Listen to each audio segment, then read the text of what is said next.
পুরসভা থেকে পঞ্চায়েতের অফিস, কোথাও সরকারি হাসপাতাল, জন্মমৃত্যু সার্টিফিকেটে ব্যাপক জালিয়াতি সহ একাধিক অভিযোগে পুলিশের তল্লাশি অভিযান দেখা গেল শুক্রবারও। এসআইআর চলাকালীন সার্টিফিকেট ইস্যু করার ক্ষেত্রে কি ব্যাপক অনিয়ম? জন্ম থেকে মৃত্যুর সার্টিফিকেট ইস্যুতে অস্বাভাবিক বৃদ্ধির নেপথ্যে কি ব্যাপক জালিয়াতি? তার উত্তর পেতেই বৃহস্পতিবার কলকাতা থেকে জেলায় তল্লাশি অভিযান শুরু করেছিল পুলিশ। যেমন কোচবিহার পুরসভা। বৃহস্পতিবারই কোচবিহার জেলায় একাধিক পুরসভা ও গ্রাম পঞ্চায়েতে পুলিশি অভিযান চলে।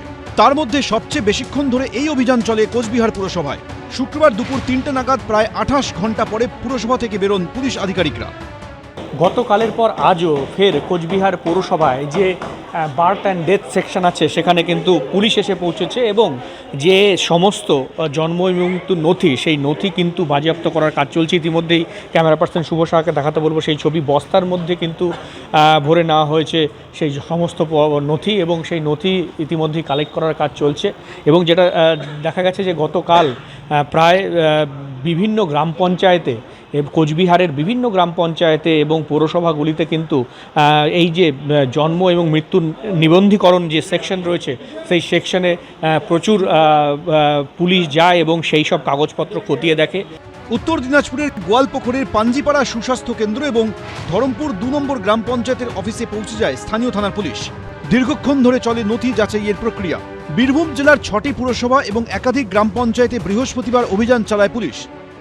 বৃহস্পতিবার বীরভূমের ৬টি পুরসভা এবং একাধিক পঞ্চায়েতে অভিযান চালায় পুলিশ এবং জন্মমৃত্যুর যে শংসাপত্র সেই শংসাপত্রগুলি উদ্ধার করে।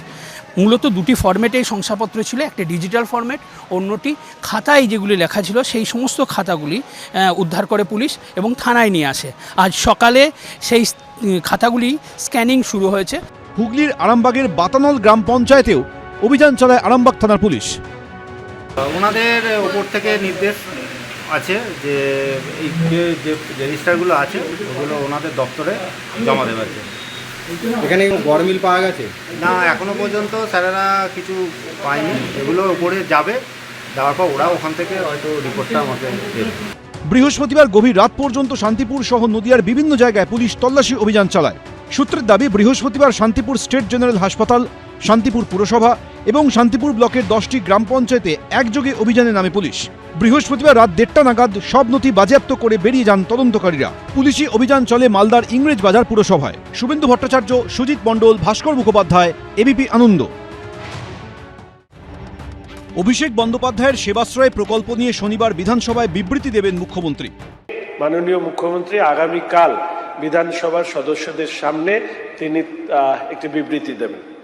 ভুল চিকিৎসায় কারো পা বাদ যাওয়ার অভিযোগ থেকে একই কারণে শিশুর হাত বাদ যাওয়ার অভিযোগ নিয়ে এফআইআর হয়েছে অভিষেক বন্দ্যোপাধ্যায়ের প্রকল্প সেবাশ্রয়ের বিরুদ্ধে।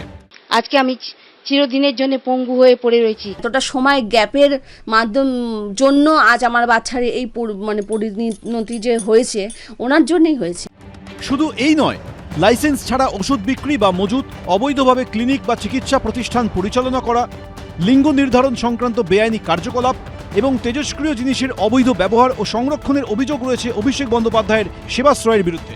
এই অবস্থায় শুক্রবার বিধানসভায় অভিষেক বন্দ্যোপাধ্যায়ের সেবাশ্রয় প্রকল্প নিয়ে আরও একগুচ্ছ অভিযোগ করলেন ফলতার বিজেপি বিধায়ক। তার বক্তব্যে উঠে এলো মাটি খুঁড়ে সেবাশ্রয়ের ওষুধ উদ্ধারের অভিযোগ থেকে মাঠ দখল করে সেবাশ্রয়ের ক্যাম্প করে রাখার অভিযোগ। এই সেবাশ্রয় ক্যাম্প নিয়ে বলতে গেলে এই আমাদের ফলতাতে মাটির নিচ থেকে সেবাশ্রয় ক্যাম্পের ওষুধ পাওয়া যাচ্ছে।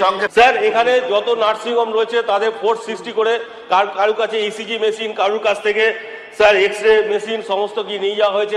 স্বাস্থ্য করতে গিয়ে কয়েকজন বিকলাঙ্গও হয়ে গেছে এবং যে ওষুধগুলো চিকিৎসা করা হয়েছিল সেগুলো মাটির নিচে পড়ে গর্ত খুলে পুঁতে দেওয়া হয়েছে। এরপর পরিষদীয় মন্ত্রী জানান, সেবাশ্রয় নিয়ে শনিবার বিধানসভায় বিবৃতি দেবেন মুখ্যমন্ত্রী শুভেন্দু অধিকারী। অত্যন্ত গুরুত্বপূর্ণ অভিযোগ এই সেবাশ্রয় নিয়ে এসছে, সেটা ফলতা বা ডায়মন্ড হারবার, নন্দীগ্রাম ইত্যাদি প্রত্যেকটি ক্ষেত্রেই সেবাশ্রয়ের নিয়ে যে অভিযোগ এসছে সেই অভিযোগ নিয়ে মাননীয় মুখ্যমন্ত্রী আগামীকাল বিধানসভার সদস্যদের সামনে তিনি একটি বিবৃতি দেবেন। এটা তো টার্গেট করছে ধরা যাক অভিষেক বন্দ্যোপাধ্যায়কে। আরে বিধানসভার তো বা সংসদীয় গণতন্ত্রের একটা রীতিনীতি আছে। যে ব্যক্তি এখানকার সদস্য নন, যিনি আত্মপক্ষ সমর্থনের কোনো সুযোগ পাবেন না, তাকে এভাবে টার্গেট করা যায় না। সূত্রে খবর, সেবাশ্রয় নিয়ে সিআইডি বা সিবিআইকে তদন্তভার দেওয়া হতে পারে। উজ্জ্বল মুখোপাধ্যায়, আশাবুল হোসেন, এবিপি আনন্দ। এবিপি আনন্দ, এগিয়ে থাকে, এগিয়ে রাখে।